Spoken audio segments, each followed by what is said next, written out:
자, 원칙은 2년 이상 보유 또는 조정 대상 지역하는 2년 이상 거주도 해야 되죠. 하지만 예외적으로 보유 기간 또는 거주 기간, 자 보유 기간, 거주 기간에 제한을 받지 않는 경우,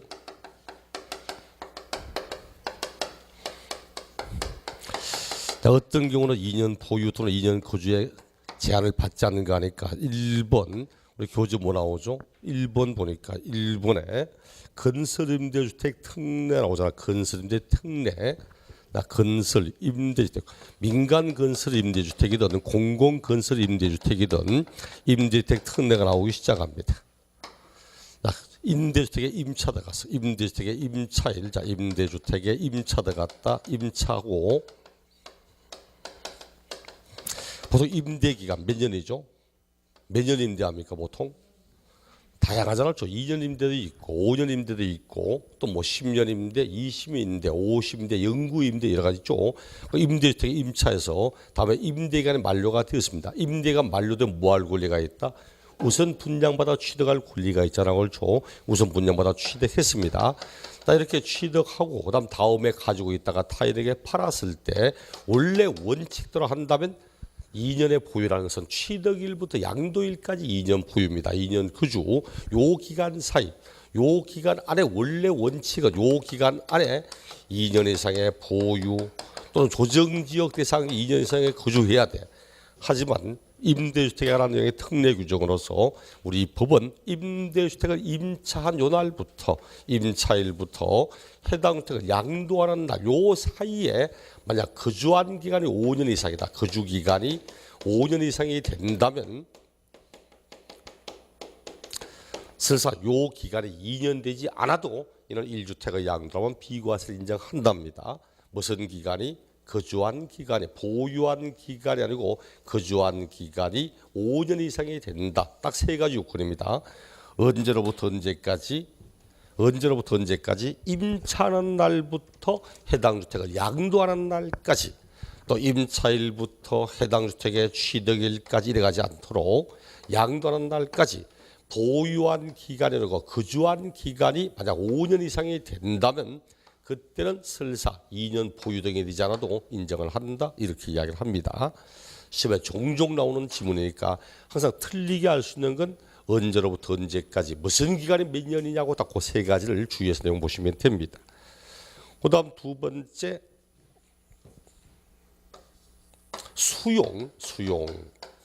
수용된 것은 당신 왜 2년 보유 안 했냐? 이래 바로 문제가 되죠. 내가 취득하고 1년 됐는데 수용되었다. 당시 2년 보유 안 했구나. 과세 이렇게 하지는 않습니다. 다만 처음부터 수용된다는 사실이 공고가 되고 난 이후에 취득하는 사람은 2년 보유 못할 걸 알며 취득하니까 인정하지는 않습니다. 그래서 교재 보시니까 281쪽 디귿의 중간에 협의 매수 수용 그 밖에 법률에 따라 수용되는 경우 A. 주택 및 부수 토지 괄호 밑줄 쫙 꺼서 사업인정 고시일 전에 취득한 것에 한해서만 인정하겠다고. 쉽게 말해 수용된다는 사실이 고시가 되기 이전에 취득한 것은 내가 수용된다는 사실을 모르고 취득하는 거니까 인정하지만 사업인정 고시가 되고 난 이후에 취득하는 것은 수용된다고 고시되고 난 이후에 취득하는 건 인정하지 않겠다는 의미입니다. 그리고 하나 더 보시려면 밑에 B. 이 경우 양도 1 또는 수용 1부터 5년 안에 양도하는 잔존주택 무 부수토지 포함 이름만 나오죠. 요거는 뭐냐니까 내가 주택을 가지고 있는데 이번에 수용됐는데 전부가 수용된 게 아니고 여기 도로가 있고 내가 집을 이렇게 가지고 있는데 이만큼 도로 넓힌다고 이만큼 수용돼 버렸어. 그럼 남아있는 잔존하는 주택과 부수토지 요놈 어떡할 거냐고. 요놈도 5년 안에만 처분한다면 역시 보유기간은 상관없이 인정하겠다는 의미입니다. 보통 근데 수용은 되면 딱 두 개, 반드시 사업인정 고시일 이전에 취득하는 것에 한해서만 인정한다는 사실과 그리고 만약 전부가 수용되지 않고 일부만 수용되었다면 수용되지 않아 나머지 부분 잔존하는 부분도 수용된 날부터 5년 안에 처분하면 인정한다는 거. 딱 그 두 가지만 보시면 될 거고 3번 위에 이제 동그라미 니언이죠. 위에 거 니언 부득이한 사유로 다른 시군으로 주거를 이전하는 경우 나오죠. 이게 시험에 제일 많이 나왔던 부분입니다. 반드시 1년 이상 거주하던 주택을 1년 이상 거주하던 주택을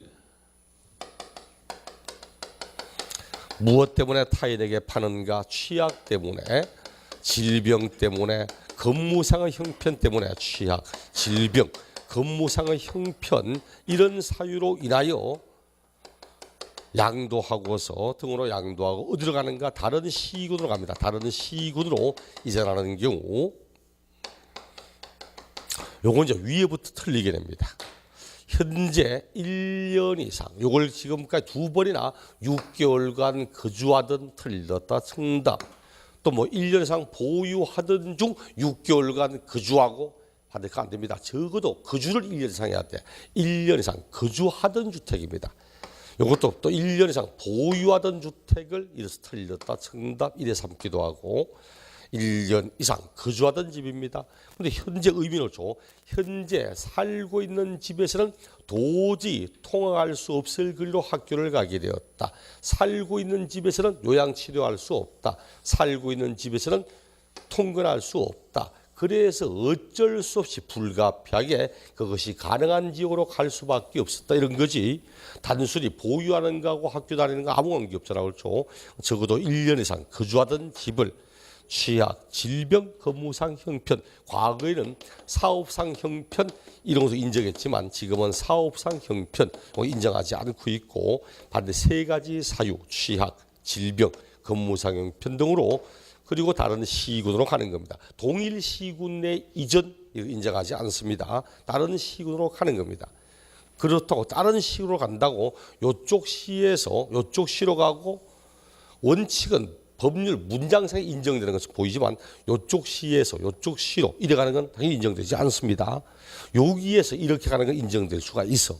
하지만 이쪽에서 이쪽으로 이건 아니지. 그렇죠? 말의 의미가 현재 있는 집에서는 도저히 통화할 수 없고 도저히 통근할 수 없고 이런 개념이지 단순히 문장상만 맞다고 되는 건 아니라는 뜻입니다.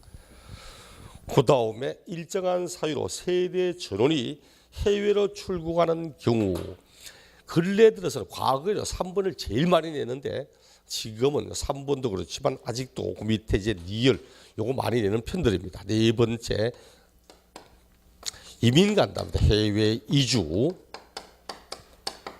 이민 가는 경우 또 1년 이상 국외 거주 1년 이상 국외 거주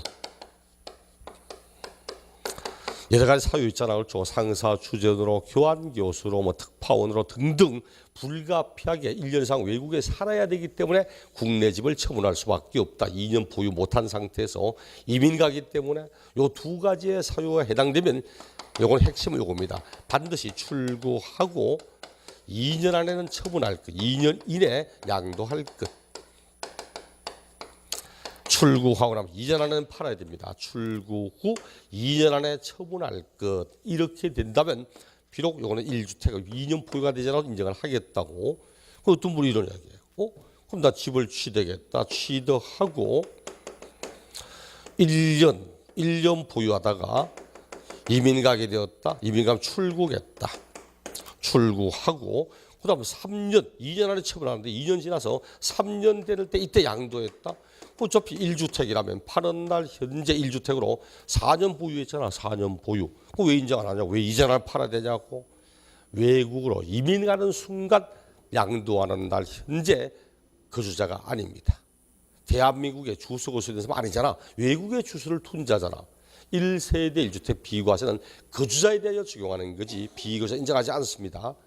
하지만 당신이 만약 2년 안에만 판다면 파는 날 현재 비거주자라고 해도 요것만큼은 비과세를 인정해 주겠다는 거지. 만약 2년 지나 팔면 그때는 보유가 2년 되었다 해도 비거주자의 양도이기 때문에 비과세 적용받을 수 없습니다. 이때 2년의 의미는 그런 의미야. 2년 지나서 팔면 비거주자의 양도이기 때문에 비과세를 받을 수 없습니다. 반드시 2년 안에 팔 때만 비록 비거주자의 양도라 해도 비과세 인정하겠다. 이렇게 하는 거지. 다만 이제 그 밑에 보니까 거주기간의 제한을 받지 않는 경우 거주기간의 제한을 받지 않는다. 앞이죠. 임대주택에 대한 부분 거주기간 받지 않는다.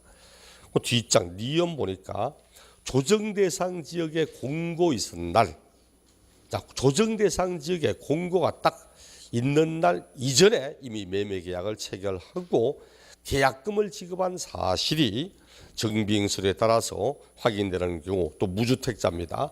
이렇게 우리 조정 대상 지역 안에 몇 년 거주해야 되죠? 2년 거주해야 되잖아요. 조정 대상 지역은. 그런데 이 양반은 현재 조정 대상 지역에 공고가 나기 이전에 이 집을 계약을 체결했습니다. 또 무주택자, 집이 없는 사람인데 이렇게 집을 취득했는데 다음에 딱 하고 나니까 당신 조정 지역 안에 있구나. 2년 거주해야 된다. 이때는 거주 요건을 적용시키지 않습니다. 조정 대상 지역 공고 있는 날 현재 이전에 이미 계약을 체결하고 계약금을 지급했습니다. 그리고는 이 사람 무주택자입니다. 이 사람은 비록 조정 대상 지역 안에 있다 해도 2년의 거주 요건 이를 적용시키지 않겠다. 이렇게 이야기를 하는 겁니다.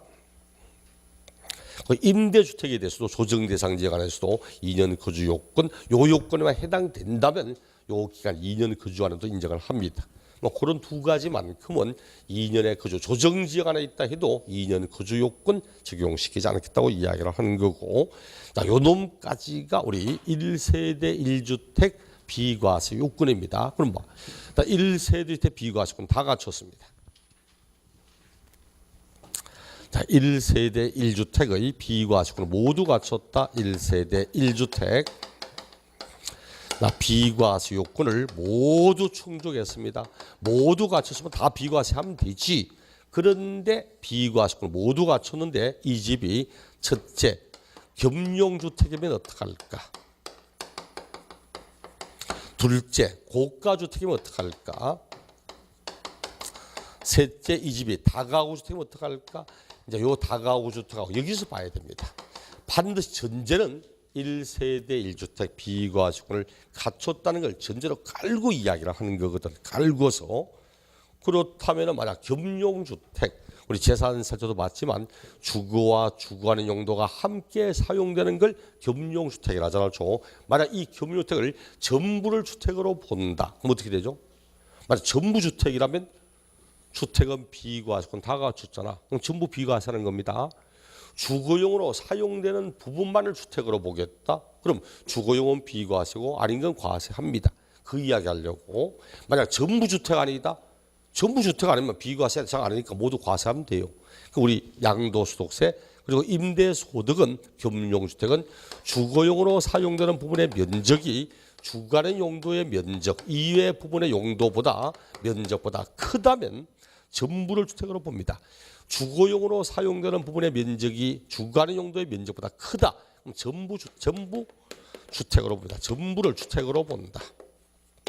그럼 뭐 하면 되죠? 그럼 전부 주택이면 전부 비과세하면 된다고 그러죠.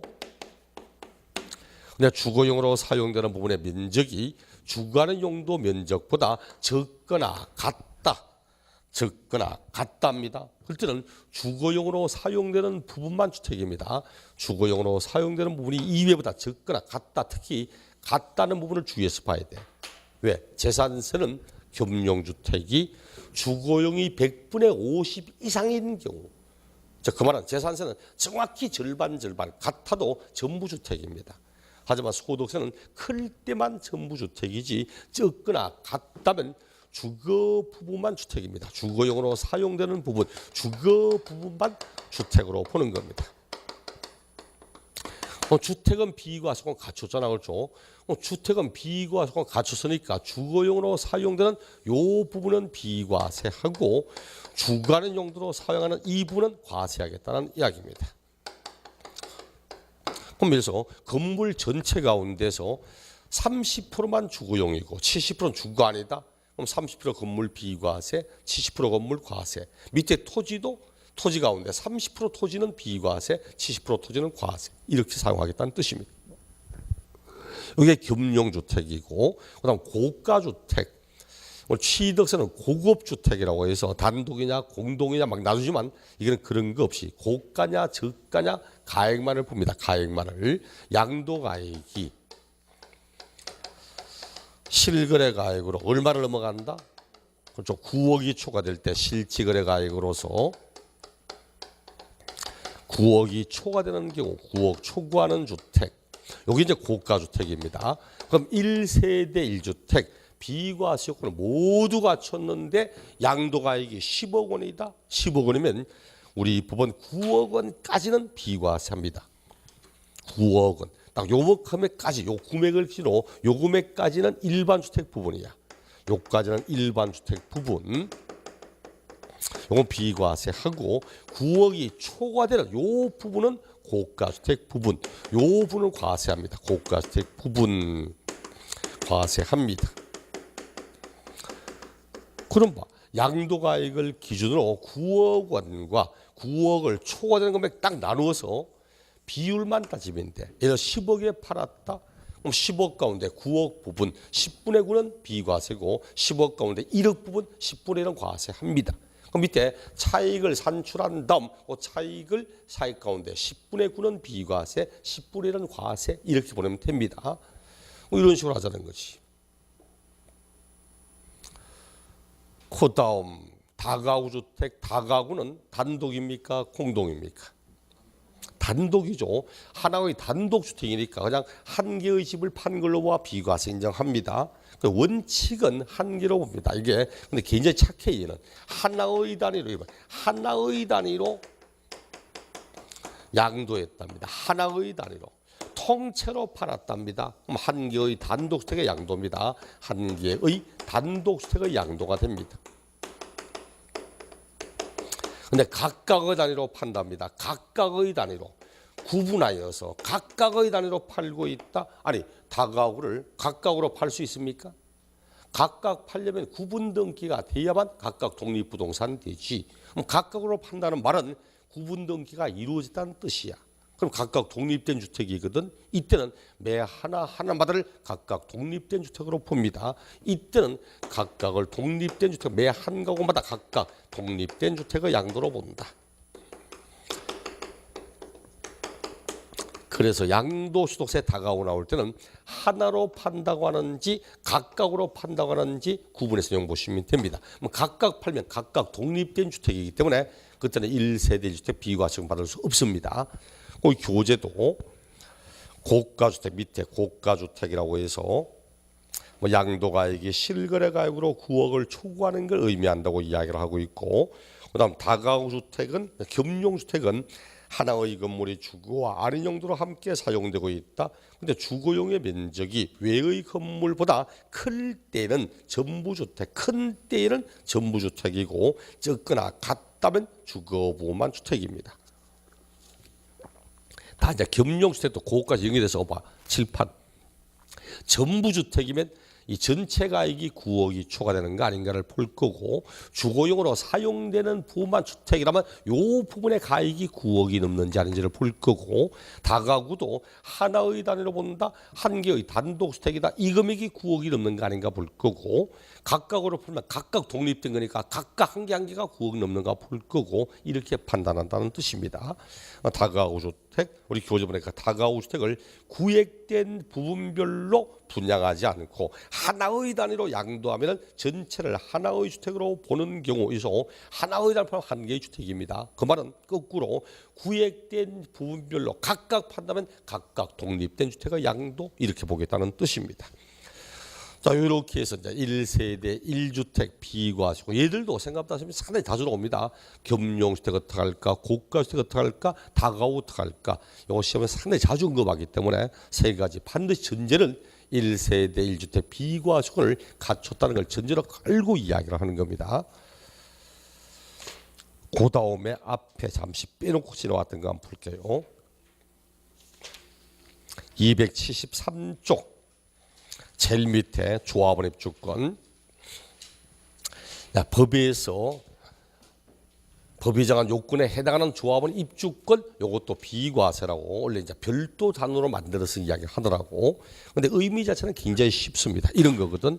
내가 주택을 취득했다. 자, 주택을 취득하여 쭉 가지고 있습니다. 가지고 있는 동안에 5분에 재건축, 재개발 사업 들어갑니다. 재건축, 재개발 사업 인정 고시가 됐습니다. 사업 인정 고시가 되어서 이제 사업을 시작합니다. 자, 이렇게 사업을 다 관리처분 인가가 됐다. 관리처분 인가 되어서 관리처분 인가가 되어서 사업 들어갑니다. 그 요번에 이렇게 해서 주택을 가지고 있다가 이 사람이 지금 현재 이제 조합원이 되어서 입주권을 가지고 있잖아. 입주권. 자, 이렇게 딱 기본 패턴 정해놓고 한 내용 전제가 있어. 전제는 관리처분 계획 인가. 자, 요날 현재 1주택으로 2년 이상 보유되었고 조정지역 2년 이상 거주도 했고 쉽게 말해 요 기간 안에 이미 비과세요건을 모두 갖췄다는 뜻입니다. 1세대 1주택에 비과세요건을 모두 충족을 했습니다.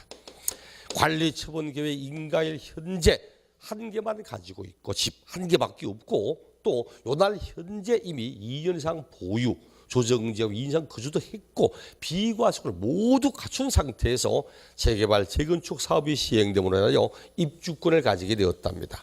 그럴 때 요 입주권을 타인에게 양도합니다. 자, 여러분 기억하세요? 요 양도 입주권 요거 판다고 물으면 요 입주권은 종전집을 파는 걸로 봅니다. 비과세요건을 갖춘 이 집의 양도로 봅니다. 입주권은 종전주택의 양도로 본다. 법에 이런 말은 없어도 요래 보고 하시라고. 양도로 본다고. 원래 비과세요건을 갖춘 이 집 파는 걸로 본다고. 그럼 파는 날 현재 다른 주택 전혀 없잖아. 비과세요건 다 갖췄잖아. 비과세 합니다. 비과세. 비과세 적용할 거고. 그다음 보세요. 입주권이 되었다. 근데 이 사람 재개발 재건축도 가면서 관리처분 계획 입주권 가지고 있다. 그럼 이 기간 동안 살 집이 있어야 될 거 아니야. 그래서 입주권을 팔기 전에 만약 팔기 전에 다른 집을 샀습니다. 입주권을 처분하기 전에 다른 주택을 취득했다. 그럼 어떻게 하면 되죠? 어떻게 하면 된다고? 앞에 배웠잖아. 종전집으로 본다고. 종전에 1주택을 소유하는 1세대가 종전집을 처분하기 전에 새로운 집을 샀다. 그럼 새로운 집을 사면 새로운 집을 산 날부터 종전집 몇 년 안에 팔면 돼요? 3년 안에 팔면 되잖아. 그렇죠? 그 다른 주택을 취득한 날부터 입주권이고 3년 안에 양도한다면 이도 1주택의 양도로 보아 비과세를 적용하겠다고 이야기를 하는 겁니다. 단 조집이 재개발 들어가는 저 집이 조정지역 안에 있고 이것도 조정지역 안에 있다. 그때는 2년 안에 처분을 해야 되는 거고 이렇게 이야기를 하는 겁니다. 교재 보니까 1세대가 도정법에 따른 관리처분계획 인가로 인하여 취득한 입주자로 선정된 지위, 바로 재개발, 재건축, 재개발 사업을 시행하는 정비사업 조합원으로서 취득한 것, 조합원으로부터 취득한 것은 포함하고 이로 한정하며 이에 딸린 토지를 보유하다가 주택을 양도하는 경우 이를 1세대 1주택의 양도로 보지 아니한다. 이런 말하는데 이건 무슨 말이죠? 1세대가 주택과 그리고 조합원 입주권을 보유하다가 주택. 요 말은 이거구나. 여기 요 단어는 아니구나. 요거는 현재 집을 한 개 가지고 있으면서 입주권도 한 개 가지고 있고 요 상태에서 집을 팔면 이때는 1주택의 양도 아닙니다.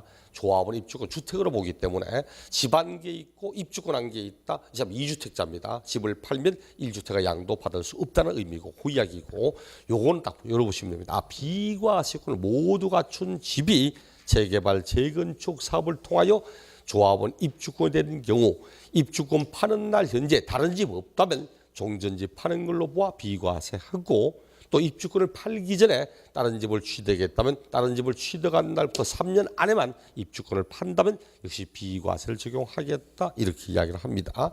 원래 새로 신설된 부분이라서 근데 제목만 신설됐지 원래 내용은 있던 내용이었습니다. 있던 내용이라서 여러분 보시면 될 거고 그 다음 뒷장 넘어가서 284쪽 양도소득세 계산구조 이름하죠. 계산구조 이제부터 양도소득의 세계산 들어갑니다. 남아있는 것이 양도세 계산하고 계산한 것에 대한 부가와 징수 그런 것이 남아있습니다. 양도소득 세계산 해봅시다. 첫째 뭘 해야 돼? 우리 교재 보니까 284쪽에 그림 쭉 나오죠. 제일 먼저 양도가액이 나오죠. 양도가액이 나오고 이 양도가액에다가 뭘 공제한다고 되어 있죠? 필요경비라는 걸 공제한다. 필요경비 이 금액을 공제합니다. 필요경비를 공제하여서 구한 금액을 양도차익이라고 이야기합니다. 양도차익. 필요경비를 공제한다. 필요경비 뭐 할 때 필요했던 경비? 이건 취득할 때 필요했던 경비, 보유할 때 필요했던 경비, 양도할 때 필요했던 경비입니다. 필요경비 세 가지가 있어. 취득가액, 거기다가 플러스 자본적 지출액, 거기다가 플러스 양도비. 요 세 가지를 합쳐서 필요경비라고 이야기합니다. 이번에 양도하는 요 자산을 내가 취득할 때 필요했던 경비, 그 다음 취득한 그 자산을 보유하고 있는 동안에, 가지고 있는 동안에 자산 가치를 증가시켜서 사용했던 비용, 그 요번에 요 자산을 양도하기 위해서 들어갔던 비용. 필요경비는 취득할 때 필요했던 비용, 보유할 때 필요했던 비용, 팔 때 필요했던 비용, 요 세 가지 합쳐 양도차익이라고 합니다. 이를 빼서 양도차익. 양도차익은 제가 항상 명목소득이라고 얘기했어요. 명목소득이라고. 요번에 내가 1억에 취득했다. 1억에 취득한 토지를 5억에 팔았다. 1억에 샀다가 5억에 팔았습니다. 돈 많이 벌었다. OX. 돈 많이 벌었다. O. 32년 전에 1억에 샀던 걸 이번에 5억에 팔았습니다. 돈 많이 벌었습니까? 명목상으로는 5배만큼의 소득이 생겨서, 하지만 실질 물가 상승 따지면 남는 거 없잖아. 양도차익은 명목소득입니다. 명목적으로는 이만큼 소득이 생겼지 실질 소득은 그만큼이 안 돼. 그래서 명목소득을 실질 소득으로 바꾸기 위해서는 그 기간 동안 발생한 물가 상승만큼을 빼줘야 됩니다. 그래서 마이너스 장기 보유 특별 공제. 장기간 보유한 것에 대한 공제를 합니다. 이게 물가 상승의 공제입니다. 요거 물가 상승 공제. 이게 명목소득이고, 이게 물가 상승에 대한 공제입니다. 물가 상승 공제. 이렇게 물가 상승을 빼면 실질 소득이 나옵니다. 당신이 이 자산을 실제로 양도하여서 생긴 소득이라는 뜻입니다. 이게 실질 소득이야. 그걸 부르기는 이제 양도소득 금액이라고 부르지. 양도 차익에다가 물가 상승을 공제하여 실질 소득을 구했다. 여기다가 마이너스 기본 공제합니다. 기본 공제. 기본 공제. 기본 공제는 일종의 기초 공제 성격이라고 합니다. 기초 공제 성격입니다. 우리 앞에 배울 때 양도 소득은 종합 소득에 합산한다 하지 않는다.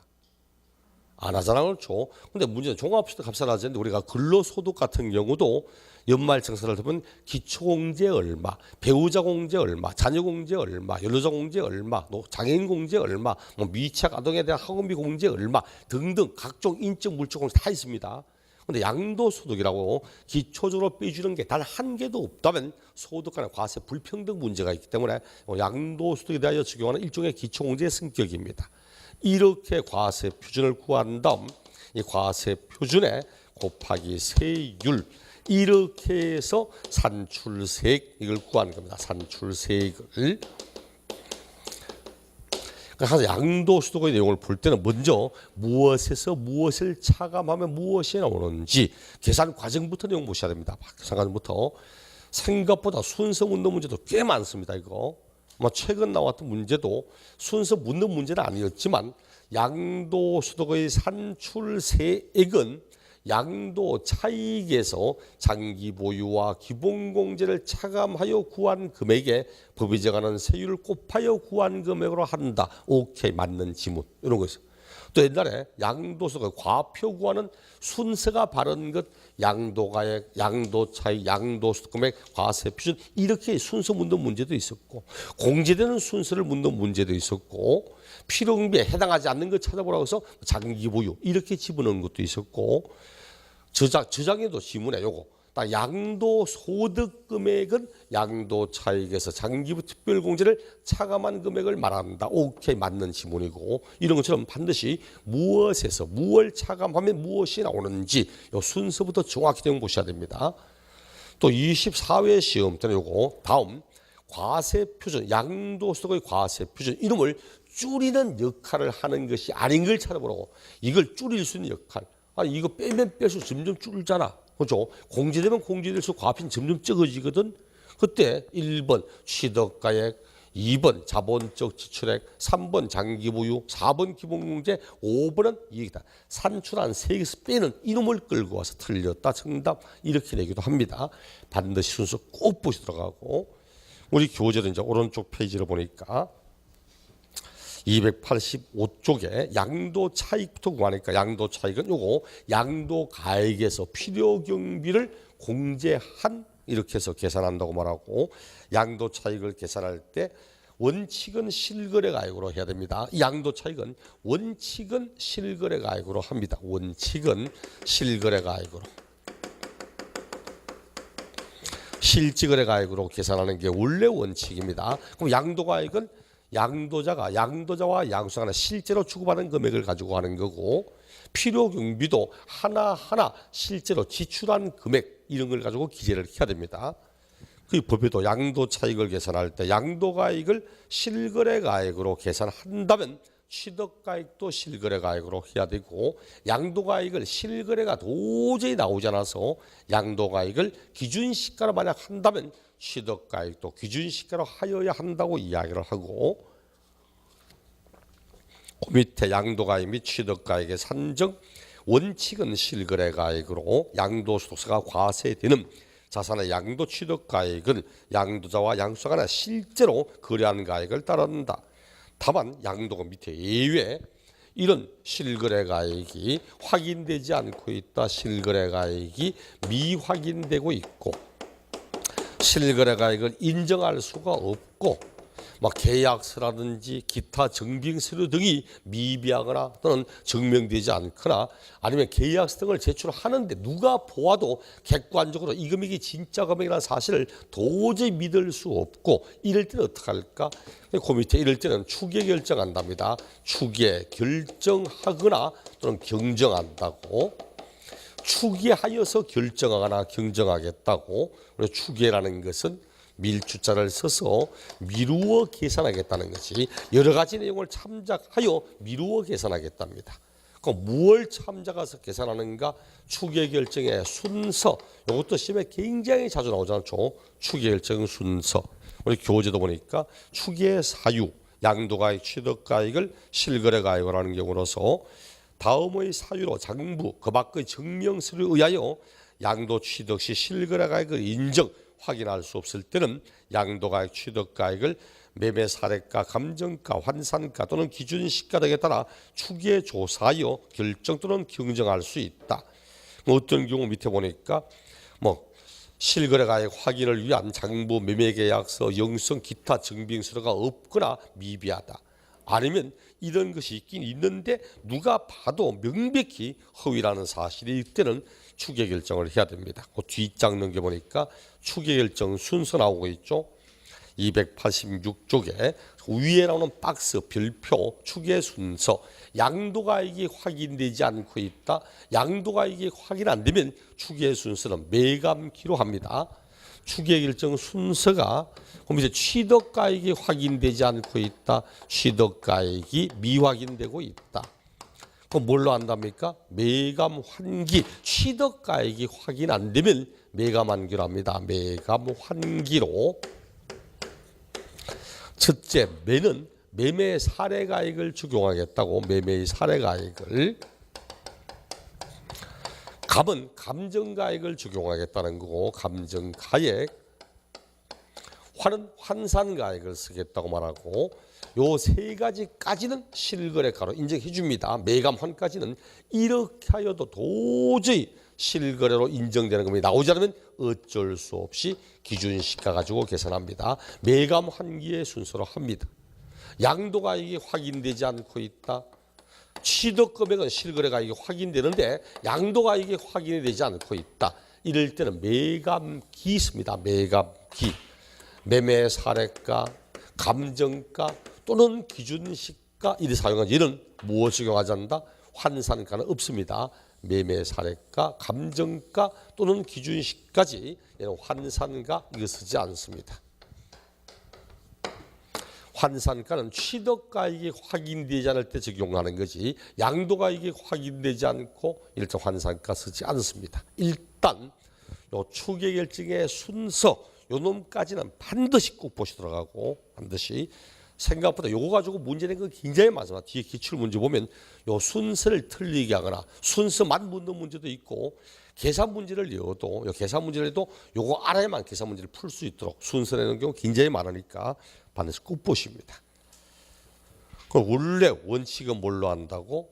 원래 원칙은 실거래로 합니다. 그럼 다음 시간에 실거래로 만약 계산한다면 어떻게 하는 건지 실거래가가 도저히 확인되지 않거나 하여 기준시가로 하거나 이러면 어떻게 계산할 건지 그렇게 해서 다음 주에 나머지 쭉 계산해서 보고 그다음 그 끝나면 이제 이렇게 산출한 세금에 대한 부가와 징수, 신고, 납부 이런 내용을 보도록 하겠습니다. 수고하셨습니다.